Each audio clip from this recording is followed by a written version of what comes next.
دا ورور وایي چې زه قرآن قرات نشم کولی، یعنې قرآن داسې مصحف کې نشم ویلی، او زه دا غواړم چې اجر وګټم او د دغه خلکو سره مقابله وکړم، کوم خلک چې قرآن تلاوت کوي او یادوي او تلاوتونه یې کوي. که چېرته زه د قرآن د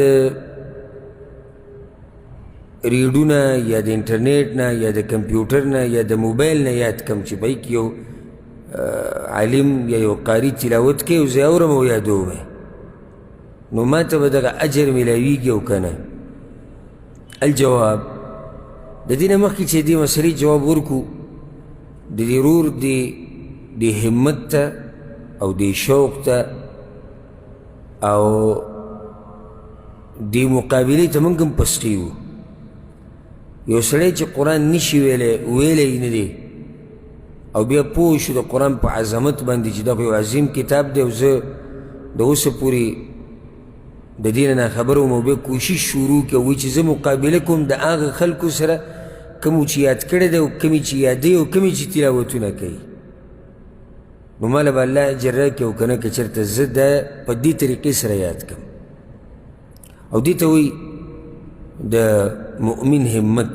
الله په قرآن کې وفي ذلك فلیتنافس المتنافسون، د دین په دې کارونو کې او د جنت دپاره مقابله کوونکي مقابلې کې الله وایي. او دغه شان قرآن کې ځای په ځای دا امر راغلی دی چې تادي وکوئ د یو بل نه مخکې شئ د دین په کارونو کې. د پیغمبرانو د صفت الله بیان کړی چې یسارعون فی الخیرات، دوی به په نیکیانو کې تادي کوله. ډېر ملګري موږ داسې پیژنو په سره ځوانۍ کې دي او د قرآن د آخرني یو 4-5 سورتونه ورته یاد دي، نور ولا خلاصه نه ورسي. او ډېر د افسوس خبره ده، ډېره د افسوس خبره.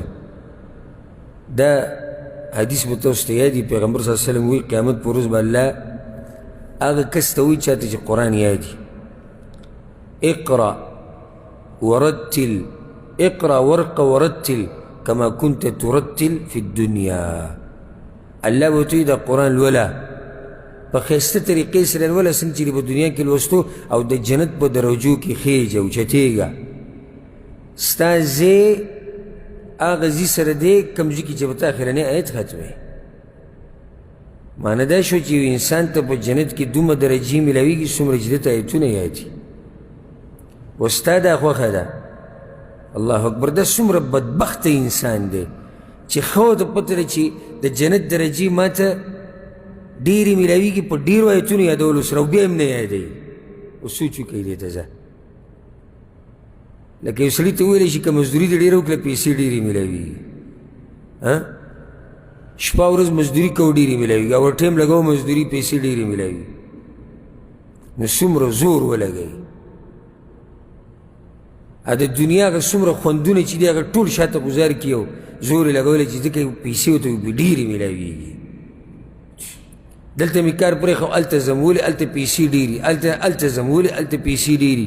او دا د مرګه پورې د دغه سوچ روان چې یو سړی دې خبرې باندې خبر شي چې د جنت درجې دا د یو انسان اوچتېږي څومره چې دته د قرآن آیتونه یاد دي، او بیا هم دې ټول عمر قل هو تنښتی، او ټول عمر دې سورة الناس تنښتی، ټول عمر دې قل اعوذ برب الفلق تنښتی. زیات پکې د هغې تلاوت هم صحیح نشي کولی. دا ته حقیقت ویم ګوره، ډېر پکې د هغې تلاوت هم نشي کولی. دا قل هو الله احد و دا ټول عمر چې به لمونځ کړی دا راته واوروه ځه، دا به راته هم ټول ګډوډ ووایي. حیران شم زه دې خلکو ته. او داسې ښکلی مطمئن ژوند تېروي یاره، داسې مزېدار، داسې خاندي را خاندي او داسې خوشحالی، هېڅ پروا یې نشتي، هېڅ پروا نشتي. دا اوس دې حکومتونو دا نوي نوي نظامونه راویستو او دنیا ټوله ټکنالوژۍ کې اوس روانه ده. په دې موبایلو کې دا پروګرامونه راووتو، د انسان د صحت پته پکې لګي چې بیمار دی که نه دی، کوم ځای کې اوسېږي کوم ځای کې نه اوسېږي. حکومتي اوراق ټول په کمپیوټر او په موبایلو جوړېږي هر څه. د دې دپاره خلکو چلونه یې زده کړو، هغه خلک چې هغه د سکول او د مدرسې په شام نه وي تلي، هغوی سره هم غټ موبایل دی او چلیږي او دا پروګرامونه یې زده کړي دي. که نه دي چې نه زده کړي دي. ولې زده کړو؟ دنیا پې میلاویږي. یو سړي ته دا پته وي چې قرآن زه څومره ډېر یاد کړم دومره به جنت کې مرتبې اوچتېږي او بیا مې نه یادوي. بیا هم دغه ویره الحمدلله وایه مونځ خو کوو که نه دغه مانځه څه مزه ده ټول عمر قل والله احد وي او قل والله احد هم صحیح نه او که صحیح وي ترجمې دله نه درځي او که ترجمې دله درځي په وضاحت او په تفسیر یې نه یې پوه.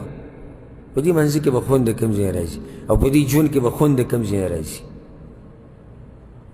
یو سړی قرآن راولي دا خبر په شانې ګوري داسې او بیا بند کړي بس زمونږ خلک څه ته کړي دي ښکلولو ته. د قرآن د ښکلولو سخت شوقین دي او ښکلی غلاف وله قیمتي جوړ که بس. یاره وایي جي د عرب ډېر بې ادبه دي. ولې بې ادبه دي؟ قرآن جي په المارۍ کې الټه پروت او قرآن دي زه منم دا خبرې ادب د قرآن په کار دی خو د ټول نه لوی ادب د قرآن دا دی چې په دې باندې ځان پوه کړي او عمل پې وکړي.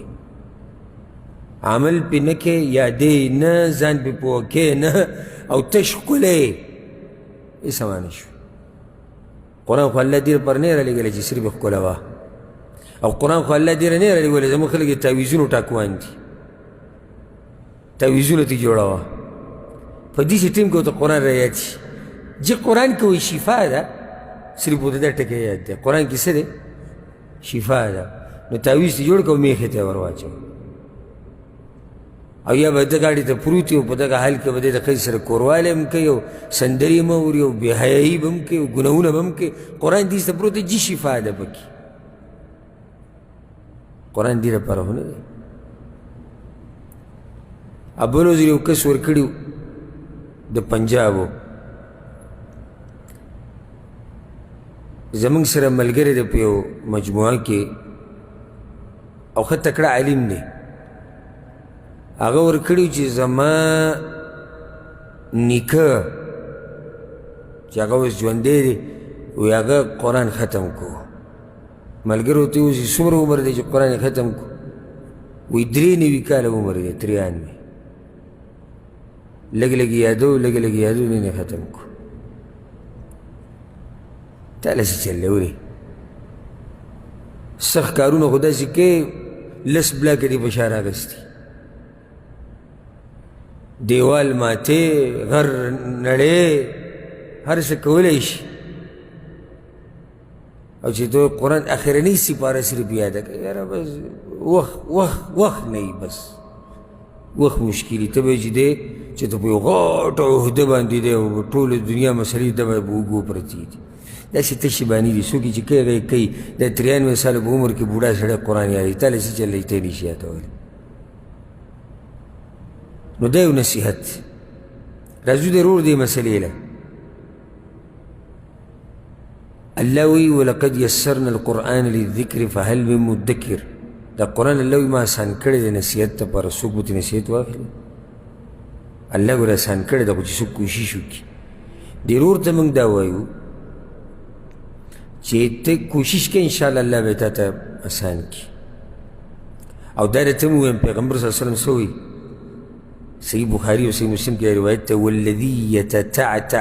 والذي يقرأ القرآن ويتتعتع فيه یو سړی چې قرآن وایي او ژبه یې نښلي زموږ د دې بعضو دا مطلب دی چې ژبه دې نښلي نو قرآن بیا مه راله ژبه نښلي څه معنی ده نه ورځي وایي چې ژبه دې نښلي مه یې راله بس زموږ وایي ژبه بعض وایي ژبه مې پیړه شوې ده او درنه شوې ده مه یې راله نه پیغمبر وایي قرآن وایه زده کوئ او چې ژبه دې پکې نښلي وهو علیه شاق او دا تلاوت ورته ډېر ګراني واوره له اجران دوه اجر الله ورکوي اجر د دې تلاوت او اجر د دې سختۍ تېرولو دته خو اجر ښه ډېر میلاوي.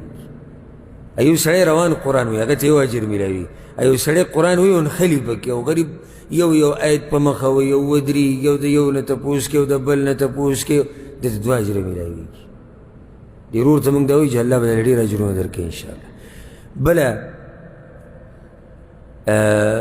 دی وایي چې زه د یو قاري تلاوت اورم موبایل کې یا په ټي وي یا انټرنیټ هر ځای کې چې اوري د دې نه یادومه که په هره طریقه دې قرآن یاد کو نو الله به دله هماغه شان اجر درکوي کومو خلکو چې مصحف ته کتلي دی او یاد کړی دی لکه دی وایي ما له قرآن کې نه راځي مصحف ته چې ګورم نشم خو د یو قاري تلاوت اورم بیا یې ویم الله به له پوره اجر ورکوي انشاءالله اگر که غوره دا ده غوره طریقه د قرآن د یادولو دا ده چې یو سړی استاد سره کیني دې کې څه فایده ده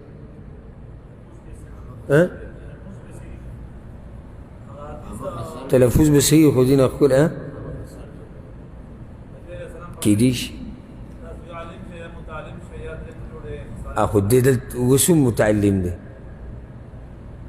استاد سره چې ناستې نو استاد تا ته ستا د غلطۍ نشاندهي کوي ته د ټیپ نه یادې یا د انټرنیټ نه یادې نو ته په خپله غلطۍ نه پوهېږې او استاد د غلطۍ نشاندهي سړي ته کوي بل د عالم او استاد سره چې سړی ناستي د هغه نه سړی اخلاق زده کوي طور طریقې زده کوي عالم ګوره صرف د عالم خبرې ګوره درس نه دی د عالم کړه دم ګوره درس دی د عالم چې کینی پاسي عالم چې خبرې کوي عالم چې په کومه طریقه درس کوي نصیحت کوي دم درس دی نو سړی د عالم نه دا طریقې زده کوي نو دا غوره طریقه ده چې سړی دا دواړه راجمع کړي استاد سره کینی د هغه نه قرآن وایي ورسره د نورو قاریانو تلاوت اوري هغه هم یادوي دا ښکلې طریقه ده خو که چېرته ورته استاد میلاو نه شي او دا طریقه ورته اسانه نه شي او په دغه طریقه یادوي چې یو قاري تلاوت اوري د هغې نه یادوي نو هم الله به اجر ورکوي الله دې ورور له توفیق ورکړي